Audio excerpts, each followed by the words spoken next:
Assalamualaikum warahmatullahi wabarakatuh dan selamat pagi, salam sejahtera diucapkan kepada pelajar-pelajar. So hari ini kita akan sambung topik kita iaitu topik pemakanan. Subtopiknya adalah keselamatan makanan dan juga kualiti makanan. Kita tengok So di akhir pembelajaran ini pelajar akan dapat membincangkan tentang keselamatan makanan dan kualiti makanan, mengaplikasikan cara memilih makanan yang selamat dan berkualiti untuk mengelak keracunan dalam pemakanan harian dan juga menilai makanan yang diambil berdasarkan keselamatan makanan dan kualiti makanan. Okey, so apa itu pemakanan sihat? So pemakanan sihat ini ialah satu proses pengambilan makanan yang berkualiti untuk mengekalkan kesihatan dan mengelakkan daripada sebarang penyakit. Makanan yang sihat ialah makanan yang berkualiti, seimbang, selamat, bersih dan segar untuk dimakan. Okey. Contoh makanan sihat adalah ikan, ayam, sayur, bijirin, kekacang. Kalau keropok sihat ke? Keropok tak sihat. Keropok ni tiada khasiat. Okay. So seterusnya. Okay, ini adalah tips-tips pengambilan makanan yang sihat.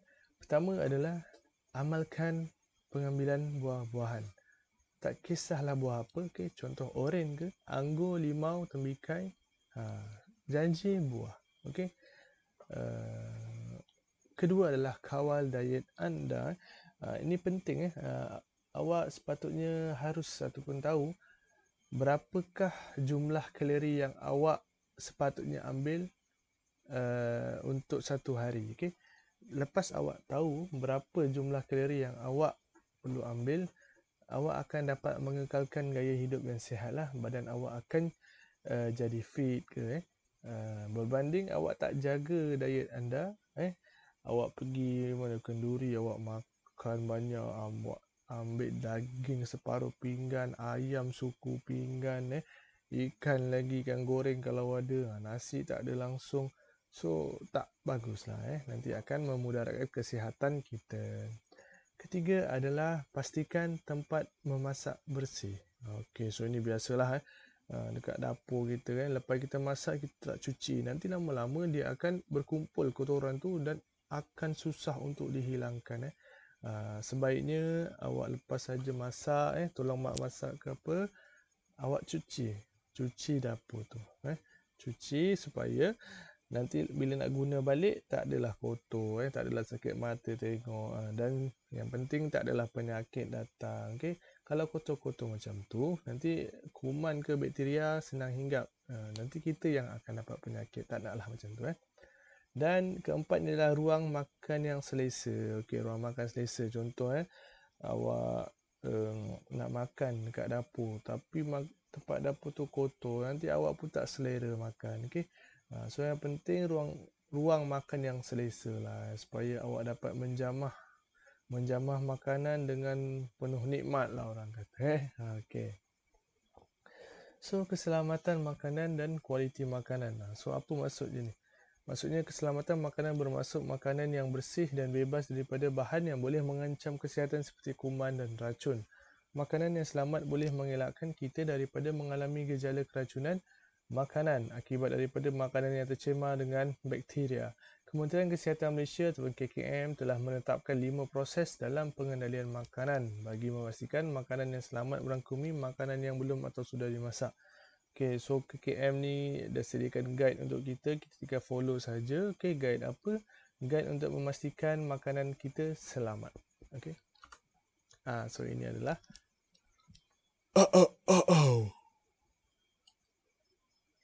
okay, maaf. So ini adalah proses pengendalian makanan. Okay. Pertama sekali adalah memilih. Pentinglah kalau kita nak dapatkan sesuatu lauk, kita kenalah pilih lah. Contoh awak pergi Econ Safe, awak pilih ikan yang segar, daging yang tak busuk, ayam yang bersih, tak kotor-kotor sangat. So kita kena pilih bahan bahan mentah ke bahan makanan yang bersih dan berkualiti lah supaya terjamin selamat kesihatan kita kat lepas makan. Okey, seterusnya adalah menyimpan. Okey, ini penting juga. Lepas awak beli ikan, ayam apa semua, adakah awak letak sahaja di luar? Tak, bukan Kalau awak simpan dekat luar, nanti bakteria akan mudah apa orang kata? Mudah merebak dekat makanan tu, dekat ikan tu So kita kena simpan dekat tempat yang sepatutnya seperti dalam freezer, okey, dalam peti sejuk supaya kuman atau bakteria tu lambat membiak, okey. Menyedia, so menyedia ni pun kita kena jaga-jaga juga. Contoh dekat dapur kita kena pastikan bersih tiada kotor-kotoran supaya makanan yang akan kita masak itu terjamin ke kualitinya, kebersihannya, okey. So lepas saja menyedia, kita nak masak seperti yang cikgu kata tadi lah. Kita kena pastikan dapur kita bersih, okey. Jangan ada kotor-kotor supaya kita selesa lah. Kita selesa nak masak. Selain itu keselamatan ataupun kebersihan juga akan terjaga, okey. Dan akhir sekali adalah menghidang. Menghidang ni awak lepas masak, awak nak letak dekat pinggan, okey. Adakah awak ingin letak sahaja dekat lantai ke apa tanpa pinggan mesti nak ada pinggan kan, tempat alas makanan itu, okey. So pastikan pinggan itu pun bersih lah. Janganlah guna pinggan yang 3 hari tak basuh ke so nanti kuman akan membiak dan akan menjejaskan kesihatan kita. Okey, senang saja. So tadi kita tengok apa? Kita tengok keselamatan makanan. Sekarang kita tengok kualiti makanan. Kualiti makanan pula ialah makanan yang mampu memberikan kesan yang baik kepada pengguna. Seperti makanan yang segar, bersih dan memberi nutrien yang berkhasiat. Pengambilan makan yang berkualiti akan memastikan kita mendapat nutrien yang diperlukan oleh tubuh badan. Pihak pengguna dan pengusaha harus memainkan peranan masing-masing bagi menjamin kualiti makanan. Sebagai pengguna, kita seharusnya mengetahui dan bijak memilih makanan yang berkualiti. Sementara itu, pihak pengeluar, pengilang dan penyedia makanan perlu mematuhi standard kualiti makanan seperti yang telah ditetapkan oleh pihak pengguna. Okey, contohnya awak nak beli makanan, awak nak beli mi goreng dekat kantin sekolah. Okey, waktu rehat, awak pergi kantin, awak bawa RM5 dengan harapan awak dapat beli sepinggan mi goreng dan secawan air. Okey. So, awak kena pastikan dahulu kantin itu bersih. Awak tengok dekat kawasan kantin tu bersih ke tak, okey. Kalau kantin pun tak bersih, makanannya apatah lagi kantin yang depan mata kita tu kita nampak tak bersih, apatah lagi penyediaan makanan yang di belakang kita. Kita tak tahu macam mana dia sediakan makanan, macam mana dia masak kalau kantin pun dah kotor, tak mustahil juga kantin tu tak menjaga kebersihan ketika menyediakan makanan. So kita kena check lah. Kalau boleh kita kena check. Kalau ada kotor kita report dekat pihak sekolah supaya pihak kantin dapat mengubah kondisi mereka daripada tahap kotor kepada tahap yang bersih. Okay? Bila kantin bersih, makanan bersih, so kita juga akan mendapat makanan yang berkualiti. So secara tidak langsung dapat menjamin keselamatan makanan itulah. Okay. So seterusnya adalah kita tengok gambar pertama ni. Makanan yang terdedah akibat berisiko dan tidak selamat untuk dimakan. Okey. Biasalah kita tengok kat kantin kan makanan dah sedia dekat apa ni orang kata dekat kaunter tu, kita tinggal ambil saja. Sebenarnya perkara itu tak bagus sangat sebab kita tak tahu berapa lama sudah makanan itu berada di kaunter. Okey. Kalau seeloknya kita pilih yang panas-panas lagi, yang berasap lagi So kita tahu makanan ini baru siap dihidangkan. So orang kata tahap terjaminnya makanan itu tinggilah. Okey, berbanding makanan yang kita tengok dekat kaunter tu dah sejuk, lemau. Mungkin juga makanan itu telah disediakan pada malam sebelum tu. Bahaya Kalau lama sangat tempoh masa makanan itu berada di luar akan mendatangkan bahaya kepada kesihatan kita, keselamatan kita. Tak selamat makan. Okey, so kita tengok belah kanan. Sebagai pengguna yang bijak, kita perlu memilih makanan yang berkualiti bagi membekalkan nutrien kepada tubuh. Okey. Contohnya kita makan sayur, kita makan buah, kita makan bijirin, Janganlah kita selalu ambil makanan instant. Contoh mi segera, contoh nugget, sausage, tak bagus. Yang bagus ni adalah makanan semula jadilah seperti buah-buahan, sayur-sayuran, biji rin. Okey, so kat sini ada 4 langkah untuk memilih makanan atau minuman yang selamat. Pertama sekali, melihat keadaan luar bungkusan. Kita tengok bahagian luar tu okey ke tak ni? Kotor, ada kotor-kotor ke tak?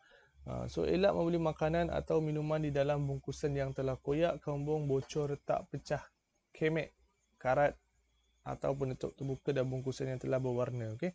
Elakkanlah kalau ada ciri-ciri ini, takutnya ada orang kata bakteria ke lagi senang tersebar kalau terdedah dengan udara. So tak pun ada binatang masuk dalam kalau kotak itu terbuka. Contoh awak beli air awak beli air dalam cawan, kita tak tahu lalat dah hinggap dalam cawan itu ke apa ke. Pastikan makanan yang kita beli itu selamatlah. Kita kena check lah siap-siap.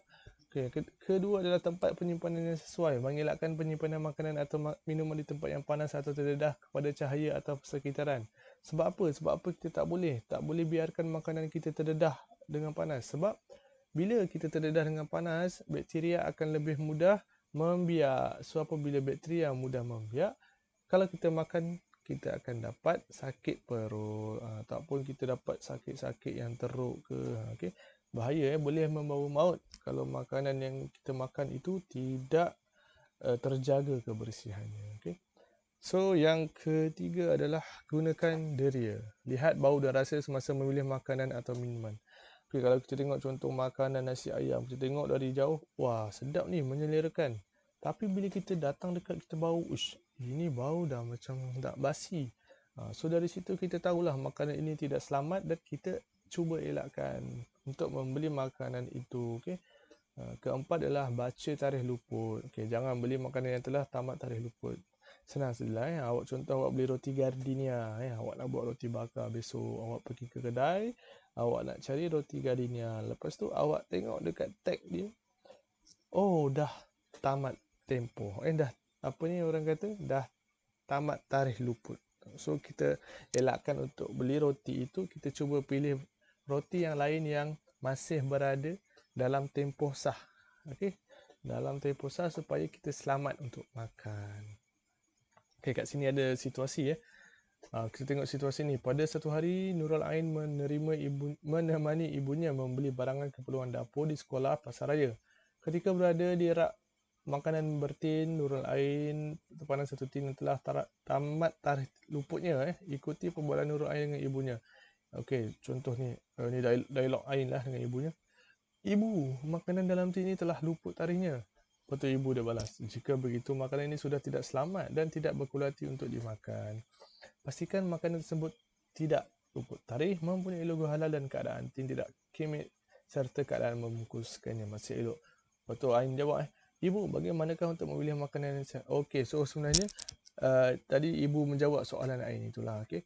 So kita kena pastikan pembungkusan masih elok, tak ada kemek-kemek, ada logo halal bagi yang Muslim, dan juga yang paling penting tarikh luput lah. Kalau dah expired, janganlah kita beli. Sebab risiko untuk kita mendapat sakit daripada makan makanan yang yang tamat tarikh luputnya adalah tinggi. Okay.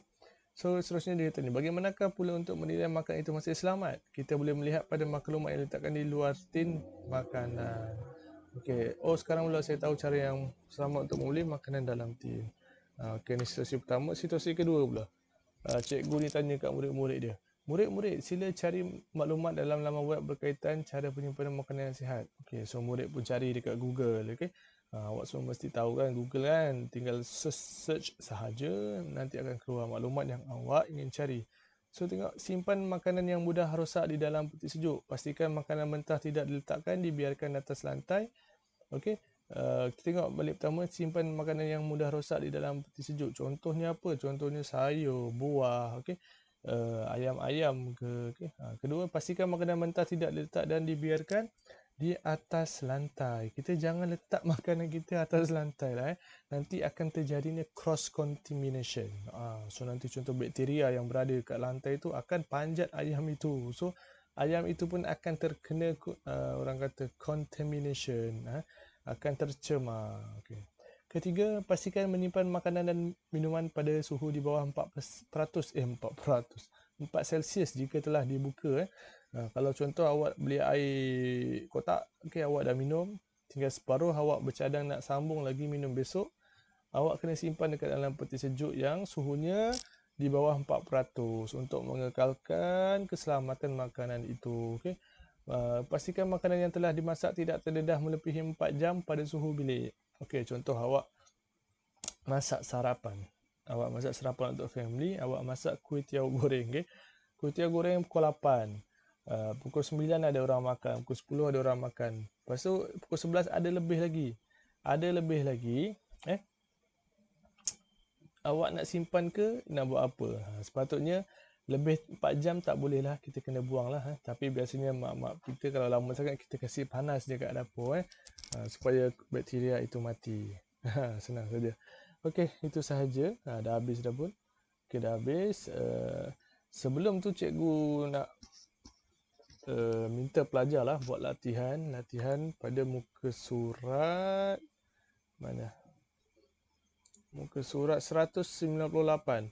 Okey, awak buat satu, awak tinggal tulis saja. Awak nak lukis boleh, awak nak tulis jawapan macam ni boleh, melintang menegak. Tapi cikgu syorkan awak tulis macam ni lah, melintang, pastikan tin makanan tidak bla bla bla bla ketika membeli makanan dalam tin. So kita tulis ayat full, melintang dan menegak. Ini tak payah lukis lah kalau awak dah tulis dekat sini. Okey, lepas tu soalan kedua pula, Kementerian Kesihatan Malaysia sering melakukan pemeriksaan terhadap premis makanan bagi memastikan makanan disediakan mematuhi tetapkan. Tindakan akan diambil terhadap pengusaha premis makanan yang tidak mematuhi peraturan. Sejauh manakah anda bersetuju? So awak dikehendaki untuk memberi pendapat awak lah, sama ada awak setuju atau tidak terhadap statement ini. Okay, soalan ketiga, sekolah anda telah menyediakan kempen keselamatan makanan anjuran Panitia Pendidikan Jasmani dan Pendidikan Kesihatan. Antara aktiviti berikut, esei, tulis sebuah esei bertajuk. Okey, ni awak kena buat karangan sikit lah. Tak payah panjang-panjang, pendek saja. Cara-cara memilih makanan yang selamat dan berkualiti untuk mengelak keracunan. Okey, awak buat esei lah, karangan pendek saja. Berdasarkan isi yang kita belajar tadi. Okey, ketika menyimpan makanan keperluan harian di rumah, aspek keselamatan dan kualiti makanan perlu beri perhatian. Lengkapkan peta pemikiran di bawah dengan hilang pula. Alamak. Okey, dengan pernyataan sesuai. So, kita kena statekan lah. Kita kena nyatakan cara mengekalkan keselamatan dan kualiti makanan. Okey, itu saja cikgu harap awak semua dapat selesaikan latihan ini supaya kita dapat teruskan lagi pembelajaran kita pada minggu hadapan tanpa ada sebarang masalah. Okey. Sekian saja daripada cikgu. Terima kasih kerana sudi melihat video cikgu. Assalamualaikum warahmatullahi wabarakatuh dan salam sejahtera. Okey, sebelum tu nanti cikgu akan bagi link Google Form. Awak tinggal upload saja gambar pada link Google Form itu. Okey. Okey, bye.